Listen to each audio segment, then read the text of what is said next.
आप सब लोगों को गणेश चतुर्थी की बहुत बहुत शुभकामनाएं। और आज संकष्ट चतुर्थी है और इस पर सबसे प्रमुख बात है कि आज पूरे विश्व में भगवान श्री गणेश जी का और ये त्योहार और ये उत्सव जो है गणेश जी और चंद्रमा से संबंधित है। बहुत सारी कथाएं हैं, गूगल पे आप लोग सर्च करेंगे बहुत अनेकानेक कथाएं मिलेंगी, लेकिन सबसे प्रमुख बात एक कथा मैं आपको आज सुनाता हूं। वह कथा बड़ी सुंदर कथा है कि भगवान गणेश जी का कुछ लोग इसको जन्मोत्सव से भी मनाते हैं आज के दिन, कुछ लोग बहुत सारी चीजों से मनाते हैं और हर कल्प की अपनी अपनी एक कथा है।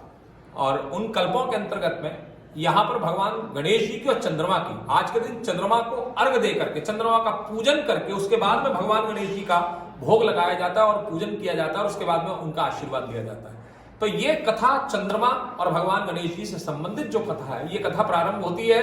भाद्रपद मास, भादव के महीने में, जब भगवान गणेश जी का पुनः जन्मोत्सव मनाया जाता है। भगवान गणेश जी के एक गजानन का मुख लग गया है, गजानन उनका अर्थात एक हाथी का मुख लगा दिया गया और उनका उत्सव मनाया जा रहा है और सारे देवता उनका दर्शन करने आ रहे हैं। और जब सारे देवता उनका दर्शन करने के लिए आते हैं तो उन्हीं देवताओं की कतारों में, पंक्ति में चंद्रदेव भी आते हैं। तो चंद्रमा उनके बेढौल शरीर को देख करके, मोटे पेट वाले पेट शरीर को देख करके चंद्रमा हंस जाते हैं। उसी समय उनको हंसता हुआ देख करके भगवान गणेश उनको श्राप देते हैं कि आज से तुम्हारा क्षय हो जाएगा और जो व्यक्ति तुम्हारा दर्शन करेगा वह उसको पाप लगेगा, वह जो है एक प्रकार से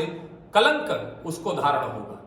और जब ऐसा पाप सुनते हैं, और मैं आपको एक चीज और बता दूं, ये कथा श्रीमद् भागवत से भी जुड़ी हुई है। यहां पर एक बार भगवान कृष्ण के ऊपर भी कलंक लगा है कि उन्होंने भाद्रपद मास के चंद्रमा का उन्होंने दर्शन कर लिया था, तो उस समय पर उनको वह कलंक स्यमंतक मणि को लेकर के, खैर वो कथा बिल्कुल अलग है, बिल्कुल अद्भुत है। तो वहां पर सबसे प्रमुख बात है कि चंद्रमा भयभीत हो जाते हैं और चंद्रदेव जब भयभीत होते हैं तो सारे देवता उनको ही मनुहार करते हैं, भगवान गणेश जी को मनाते हैं, कहते हैं प्रभु क्षमा कर दीजिए, इनसे अनजाने में हो गया। तो भगवान गणेश जी कहते हैं कि भाई जो श्राप मैंने दिया वो वापस तो नहीं हो सकता, लेकिन हाँ कम हो सकता है। बोले क्या? जो अनजाने या जानबूझ करके भी अगर जो है भाद्रपद इसने जो किया है, ये संकष्ट चतुर्थी माघ के शुक्ल जो है कृष्ण पक्ष में संकष्ट चतुर्थी आएगी, तो उस कृष्ण पक्ष की संकट चतुर्थी को ये मेरी सभी चतुर्थियों का पूजन करके और ये उस श्राप से मुक्त हो सकते हैं। यहां तक कह दिया कि जो जाने अनजाने में भी